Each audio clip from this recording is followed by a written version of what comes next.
আসসালামু আলাইকুম viewers. oppo F19 একটি ফোন হাত থেকে পড়ে গিয়ে ডেড হয়ে গেছে। সেন্স দেখে মনে হচ্ছে সিপিইউতে সমস্যা। তো আমি সব কিছু ডায়াগনোসিস করে নিয়েছি। এখন আমি সিপিইউটি রিমুভ করে আমি রিবল করব। আইসিটি রিবল করে পুনরায় লাগিয়ে দেখব সেটটি অন হয় কিনা। আশা করি আপনারা পুরো ভিডিওটি দেখবেন। একটি ফোনের সিপিইউ হচ্ছে মেন পার্ট, আর এটি নিঃসন্দেহে একটি অ্যাডভান্স লেভেলের কাজ। তাই আপনি যদি এক্সপার্ট না হয়ে থাকেন তাহলে আপনি এই কাজগুলো করতে যাবেন না, কারণ সিপিইউ এমন একটি পার্ট যেটি আপনি রিমুভ করে ফেললে বা কোনো সমস্যা হয়ে গেলে এই সেটটি কিন্তু পুনরায় আর অন হবে না। আর এই আইসিগুলো ব্ল্যাক পেস্ট আঠা দিয়ে গ্লু করা থাকে, যে কারণে আইসিগুলো রিমুভ করা অনেক কঠিন। তো অবশ্যই আমি নাইফ দিয়ে বা আমার যে কাটার আছে সেই কাটারটি দিয়ে আমি গ্লুগুলো কাট করে নেব, সাইডের গ্লুগুলো। এতে করে আমার যে সিপিইউর পার্শ্ববর্তী কম্পোনেন্টসগুলো আছে সেগুলো রিমুভ হবে না এবং কোনো সমস্যা হবে না। সেজন্য আমি গ্লুটি কাট করে নেব। আর গ্লু কাট করার সময় অবশ্যই খেয়াল রাখতে হবে যেন নিচ থেকে মাদারবোর্ডের কোনো লেয়ার বা কোনো লাইন মিসিং না হয়ে যায়, কারণ অনেক ক্ষেত্রে আমরা দেখতে পাই এ ধরনের কাজ করতে গিয়ে অনেকেই লাইনগুলো মিসিং করে ফেলে। সেক্ষেত্রে পুনরায় আবার আগের অবস্থায় সেটটি ফিরিয়ে দেওয়া অনেক কঠিন হয়ে যায়। অবশ্যই লক্ষ্য রাখতে হবে যেন আমাদের বোর্ডের লাইন কোনো জায়গা থেকে মিসিং না হয়, সেদিকে লক্ষ্য রেখে গ্লু কাট করতে হবে।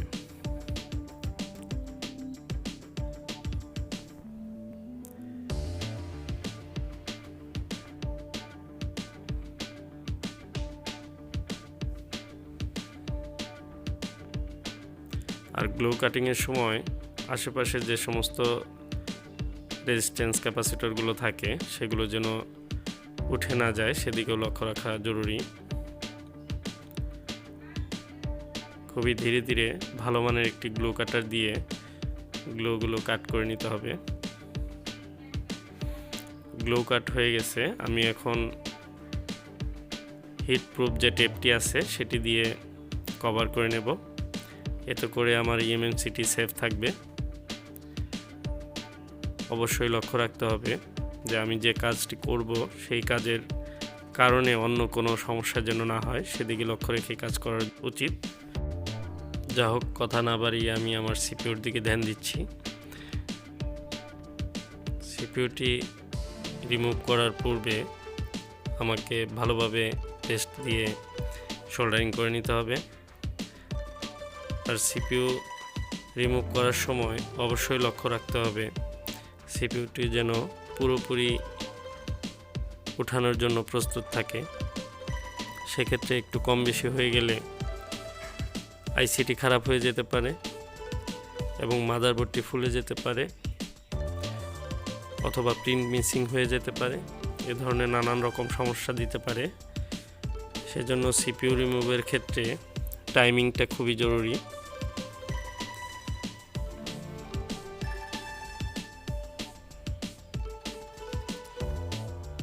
প্রথমে আমি প্রিহিট করে নিলাম। ফাইনালি আমি যখন আইসিটি রিমুভ করতে নিব, খুবই অল্প সময়ের মধ্যে আমার আইসিটি রিমুভ হয়ে যাবে।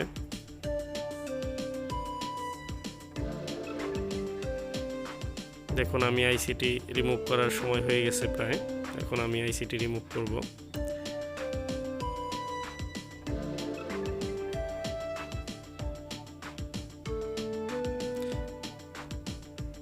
অত্যাধিক শক্ত একটি আঠা, যে ব্ল্যাক পেস্ট আঠাগুলো দেখা যায় যে, দেখুন আমার আইসিটি রিমুভ হয়ে গেছে। এই আঠাগুলো আসলে ছেড়ে দিতে চায় না, মাদারবোর্ডে এমনভাবে লেগে থাকে যে বলগুলো গলে যাওয়ার পরেও আইসিটি অনেক শক্ত হয়ে থাকে। যা হোক, আমার আইসিটি রিমুভ হয়ে গেছে। এখন আমি পিসিবি বোর্ডটি ক্লিন করে নেব। এরপর আইসি ক্লিন করে রিভলভ করে পুনরায় লাগিয়ে দেব।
আইসির বলগুলো খুব সুন্দরভাবে সমান্তরাল করে নিতে হবে। সোল্ডারিং উইক দিয়ে আমি ক্লিন করে নিচ্ছি। আর সেক্ষেত্রে অবশ্যই ধীরে সুস্থে লক্ষ্য রাখতে হবে যেন কোনো টিপস উঠে না যায়, কারণ একটি বলের লাইন উঠে গেলে সিপিইউতে ঠিকমতো কাজ করবে না, যে কোনো ধরনের সমস্যা হতে পারে। অবশ্যই প্রত্যেকটি বল যেন সুন্দরভাবে লাইনগুলো ঠিক থাকে সেদিকে লক্ষ্য রেখে কাজ করতে হবে। আমি থিনার দিয়ে ক্লিন করে নিচ্ছি, কারণ একটু পরপর ক্লিন করে নিলে আপনার বোর্ডটি অনেক ফ্রেশ থাকবে এবং কাজ করে অনেক স্বাচ্ছন্দ্য বোধ করবেন।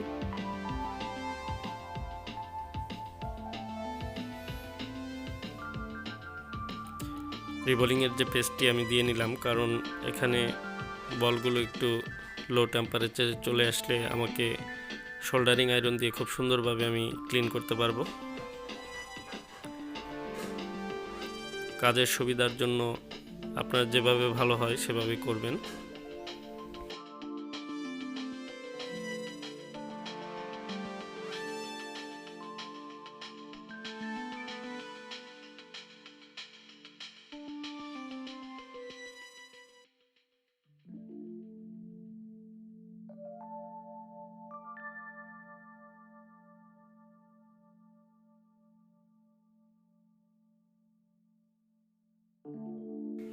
ফাইনালি আমার আইসি লাগানোর জন্য এখন প্রস্তুত।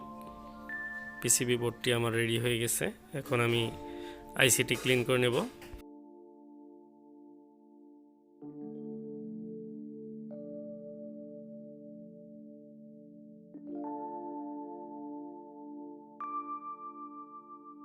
আইসির গ্লু রিমুভ করার সময় অবশ্যই লো টেম্পারেচার সোল্ডারিং আয়রন ইউজ করতে হবে। সেক্ষেত্রে আপনার সোল্ডারিং আয়রন যদি অতিরিক্ত তাপমাত্রায় থাকে তাহলে কিন্তু আপনার আইসিটি ড্যামেজ হয়ে যাবে। অবশ্যই এই বিষয়ে খেয়াল রেখে আইসিটি ক্লিন করবেন। তো আমি এবার রিবল করে নেব। আমি মাস্টার প্লেট ইউজ করি বেশিরভাগ সময়। ভালোভাবে রিবলিংয়ের পেস্টটি দিয়ে নিলাম। এবার 230 ডিগ্রি টেম্পারেচারে আমি রিবল করে নেব। যেহেতু আমি আইসির নিচে টিস্যু ব্যবহার করেছি সেজন্য আমার 230তেই রিবল হয়ে যাবে। অ্যাকচুয়ালি আপনার যদি এটি সরাসরি কোনো প্যাডের উপরে রেখে রিবল করেন সেক্ষেত্রে কিন্তু আপনার টেম্পারেচার আরও হাই করতে হবে। তো অবশ্যই আপনারা যখন কাজগুলো করবেন অবশ্যই আপনাদের অভিজ্ঞতা থেকেই এগুলো বেরিয়ে আসবে। আমার সুন্দর বল হয়ে গেছে, প্রত্যেকটি বল ঠিক আছে মনে হচ্ছে। যাই হোক, আমি ভালোভাবে ক্লিন করে আইসিটি লাগিয়ে নিব।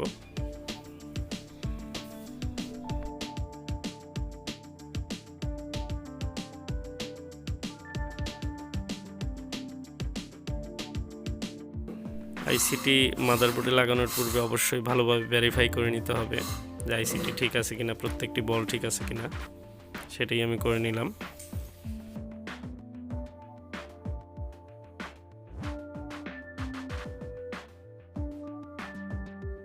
দেখুন আমার পিসিবি বোর্ডটি একদম ক্লিন, বোর্ডের প্রত্যেকটি বল সুন্দরভাবে ভেসে আছে। তো এখন আমি একটু স্পেশাল একটি পেস্ট দিয়ে নিব, যে ফ্লাক্স পেস্টটির মাধ্যমে আমার আইসিটি লাগানো অনেক সুন্দর হবে। কারণ এই পেস্ট ব্যবহার করার কারণে আইসিটি নাড়াচাড়া করবে না, কিন্তু এই পেস্টটি অতিরিক্ত ব্যবহার করলে আইসিটি স্লিপ করতে পারে, সেদিকে লক্ষ্য রেখে আইসিটি বসাতে হবে।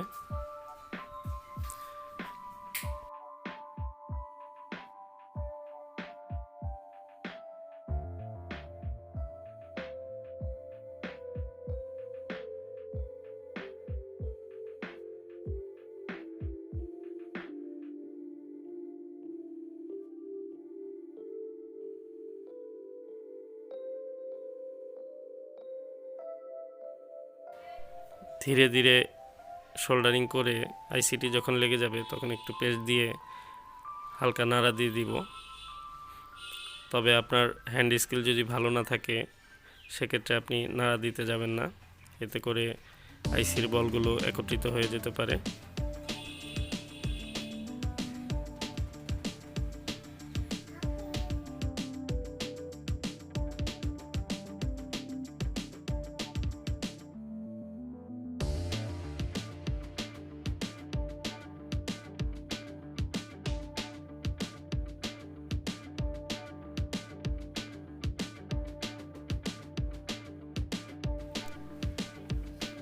কনফিডেন্টলি আমার আইসিটি লাগানো হয়ে গেছে।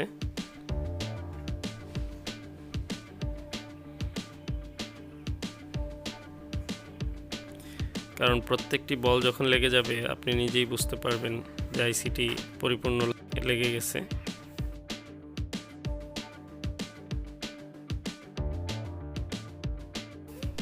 ইমিডিয়েটলি আমি কুল করে নিচ্ছি, আইসিটি কুল করা প্রয়োজন।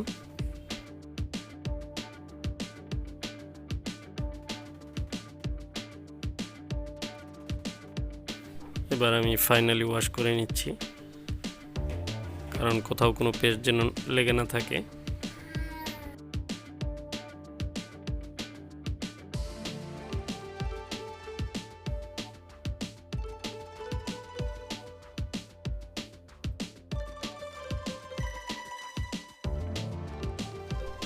নাও check this PCB.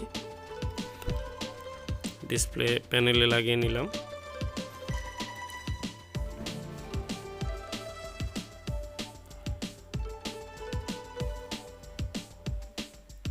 Power সাপ্লাইতে actually check দিতে চেয়েছিলাম, কিন্তু মনে হচ্ছে ব্যাটারি কানেক্টরের সাথে ম্যাচিং হচ্ছে না, তো আমি সরাসরি ব্যাটারি দিয়ে চেক করব। দেখুন ভাইব্রেট হলো, কিন্তু চার্জিংয়ের লোগো দেখাচ্ছে, তো আমি চার্জারটি লাগিয়ে চেক করব। আশা করি ফোনটি সম্পূর্ণ কমপ্লিট হয়ে গেছে। তো আজকের ভিডিওটি দেখার জন্য অসংখ্য ধন্যবাদ। যারা চ্যানেলটি সাবস্ক্রাইব করেননি অবশ্যই সাবস্ক্রাইব করে রাখবেন, আর যারা অলরেডি সাবস্ক্রাইব করেছেন অনেকেই, আর প্রচুর পরিমাণে সাবস্ক্রাইব করছেন, সেজন্য অসংখ্য ধন্যবাদ। আজকের মতো এ পর্যন্তই। আসসালামু আলাইকুম ওয়া রাহমাতুল্লাহি ওয়া বারাকাতুহু।